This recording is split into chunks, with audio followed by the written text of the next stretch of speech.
Hey there, so we've been doing lots of inequalities over the last few days, and today we have inequalities word problems, which is awesome because this is when we get a chance to take this kind of abstract math skill that we've been learning, and now we get to take it for a test drive kind of in the real world by using these word problems. So let's get started and see how these inequalities could be useful.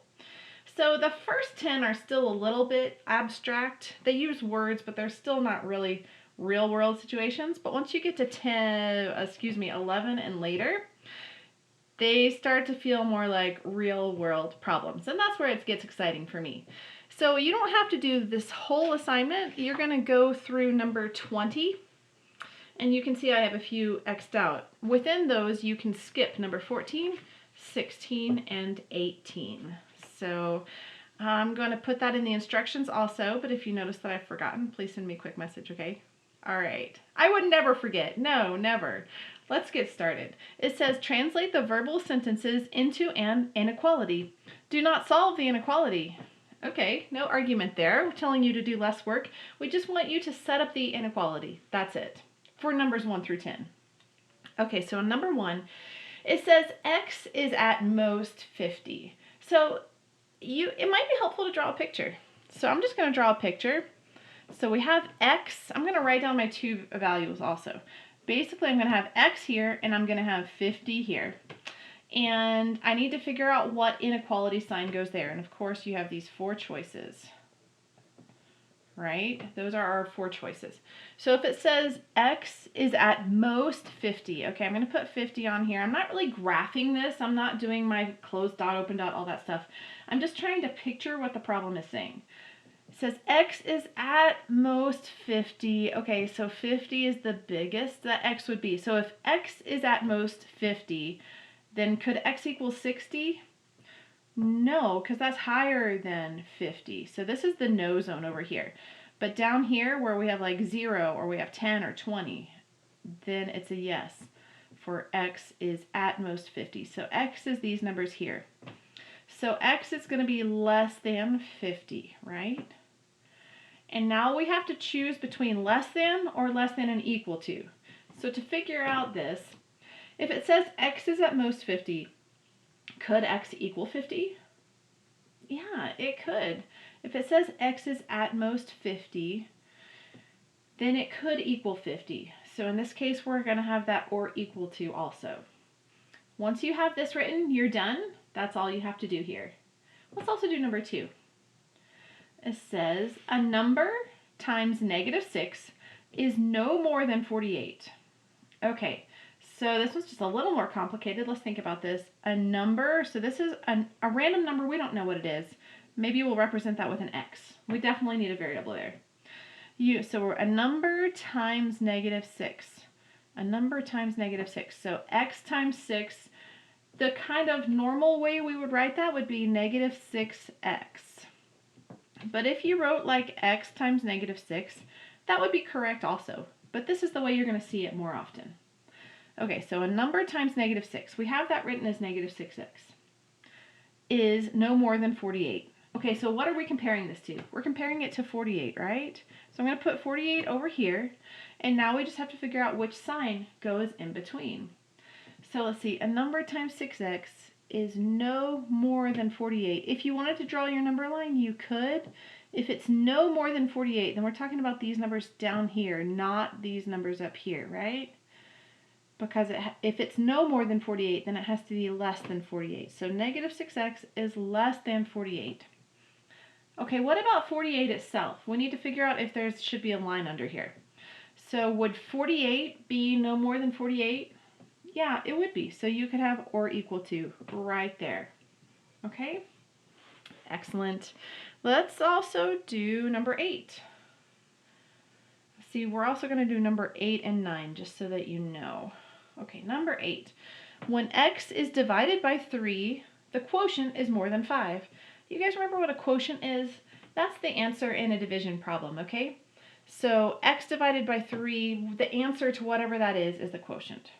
Okay, so let's first of all represent x divided by 3. We're going to represent that by doing this, x divided by 3. So when x is divided by 3, the quotient, we don't have to write anything for quotient because that would just be the answer to this. The quotient is more than 5. So we're comparing x divided by 3 with 5. So I'll put the 5 over here, and now we have to figure out what sign is going to go in here. Which inequality sign? So it says the quotient is more than 5. So this is going to be greater than 5 because greater than means more than. Okay, now what about the equal to part? So let's see, the quotient is more than 5. So could it be 5? Is 5 more than 5? No, 5 is not more than 5. So the or equal to part is not going to make this a true statement.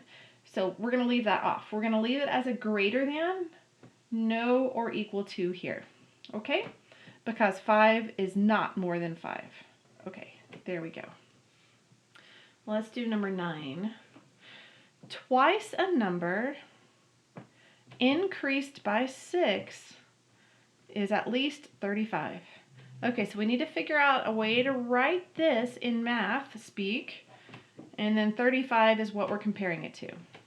Okay, so twice a number. We don't know what the number is, so I'm just going to call it x, okay?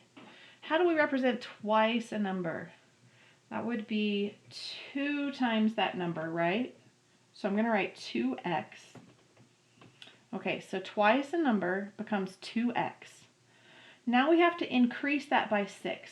So we have to make it bigger by 6. We need to add 6 to it. So I'm going to say plus 6. 2x plus 6. Okay, so 2x plus 6, and we're going to compare that with 35. And we need to figure out what sign goes here in the middle. It says it's at least 35. So if it's at least 35, could it equal 35? Yes. So I'm going to go ahead and write my little line. I still don't know if it's a greater than or a less than, but I know that it's going to have the or equal to. Now, is it going to be, should it be bigger than 35 or should it be smaller than 35? If we say it's at least 35, it needs to be 35 or bigger. So it needs to be greater than or equal to 35. If you were to draw it on a number line, if we say it's at least 35, it would be like right here or up. So it's going to be greater than or equal to 35. Okay, so that's the first 10 problems. And now we're going to look at numbers 11 and 12. And then I'm going to let you do 13, 15, 17, and 19 on your own. Oh, and 20, sorry. Okay, so looking at 11. Kayla here, let's see. Kayla has $100 in the bank, and she deposits $35 each week from her summer job. Okay, so what does she have? She has $100 in the bank, and she deposits $35 each week from her summer job. How long will it be until she has at least $480? Okay, so first of all, we need to represent this right here, 100 in the bank and 35 each week. We need to represent that in math speak, in math language, and then we'll compare it with 480 and figure out what kind of sign to use there. So first of all, let's work on taking this much and turning it into math. Okay, so she already has 100. We don't need to multiply or divide that by anything. She has it. There it is, 100. What else is she going to have? She's going to add more to it, right? Okay, so I'm going to put plus, because she's going to add all these other deposits. So how much are the other deposits? Well, 35 each week. Okay, let's think about that for a second. What does the question here ask? It asks how long, right? So let's think how many weeks. And let's just go ahead and use W to represent how many weeks. So she's going to be depositing $35 for each week that she works. So if she works 1 week, it'll be $35. If she works 2 weeks, it'll be 35 times 2. If she works 3 weeks, it'll be 35 times 3. But we don't know how many weeks, so we're just going to put 35 times W right here. Okay, so now we've got it, I think. We have 100 in the bank and 35 for each week right there. Okay, so now it says how long will it be until she has at least 480? So at least, so that's going to be greater than 480. Could it be equal to? It could be. So at least would be 480 or up. So we're going to say greater than or equal to 480. And now we have our nice little equation. Now, do we have to solve it this time? Yes, we do, because it says here, write the inequality and then solve it. So let's solve it. We need to get the W by itself, so we're going to have to get rid of the 100 and the 35. In this case, we're going to get rid of that 100 first, and let's do that by subtracting it. So that's going to go away, and we're going to be left with 35W is greater than or equal to 380. Now, 35 is multiplying by the W, so in order to get rid of it, we're going to have to divide. Divide by the numbers you want to get rid of. We want to get rid of the 35, so we're going to divide by it. So these will just cancel out because they equal 1, and 1 times W equals W. So we're just going to be left with W there. But over here, I don't know what that is, so I'm going to use my calculator. 380 divided by 35, 10.86. I'll just round that to 10.86. W is greater than 10.86.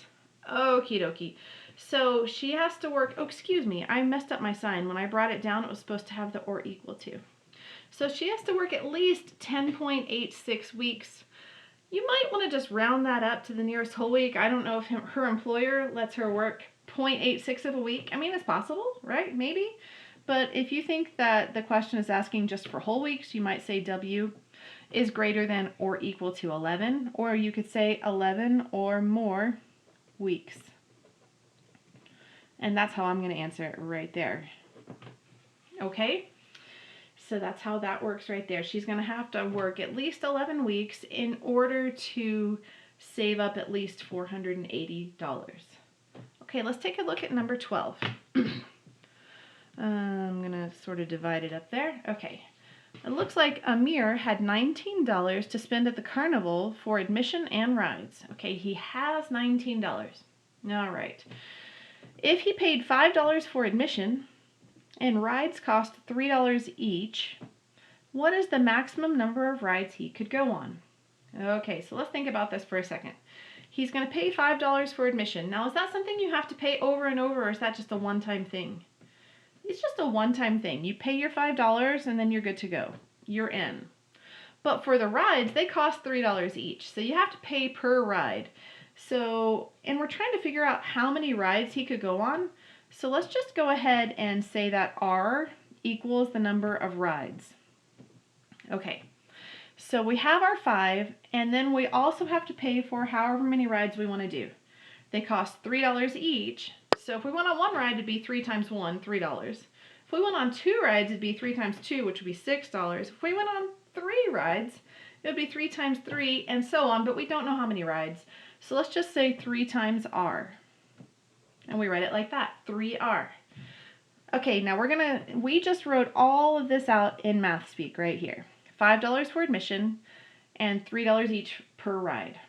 Okay, so now we need to compare this with the $19 that he brought to the carnival. Okay, so if he has $19 to spend at the carnival, is it okay if he spends $12? Yeah, sure, right? Is it okay if he spends $16? Yeah. Is it okay if he spends $19? Totally. That's probably the goal, right? But is he allowed to spend $25? Not unless he finds someone to loan him some money, right? He can spend up to $19, but he can't spend any more.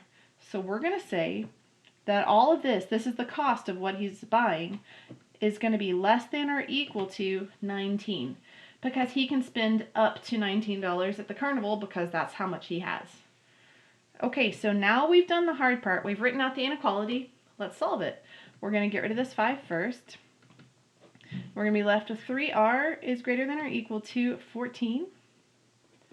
And now to get rid of the 3, we have to divide everything by it. And we're going to be left with, let's see, R is greater than or equal to, that is not going to be an even number. So let me use my calculator. 14 divided by 3. It looks like 4 2/3. I'm just going to say 4.7. Okay.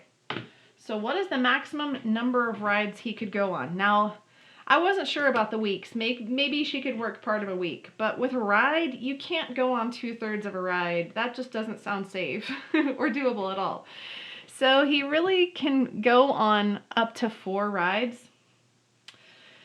Usually you would think you should round it up, right? But rounding it up would mean more than $19. So he's just going to have to stick with 4 rides. So he can go on 4 rides.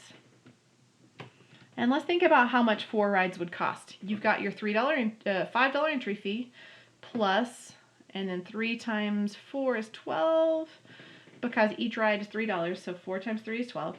And that's going to equal $17. But what if he tried to do 5 rides? That would be the $5 entry fee plus 5 times 3 is 15. See, that would equal $20 if he tried to do 5 rides.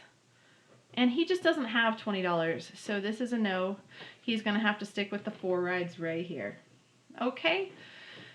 So it might be a little bit of a struggle as you're setting these up, and I want you to just struggle with them. I want you to think about them and try to get them on paper. Try to represent this math with equations, with inequalities, and do your best on it. If you don't finish all of these problems, it's okay. But try to come up with some reasonable answers for 13, 15, 17, and 19. And 20, as you notice, is multiple choice. So definitely give that one a try, okay? And think through them and see what you come up with. And we'll talk about them more later.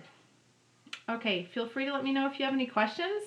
And remember, we always have these study sessions. The study session for this week is going to be Thursday at 11. So I would love to see you there. Let me know if you have questions. Thank you for watching, and I'll see you next time. Bye.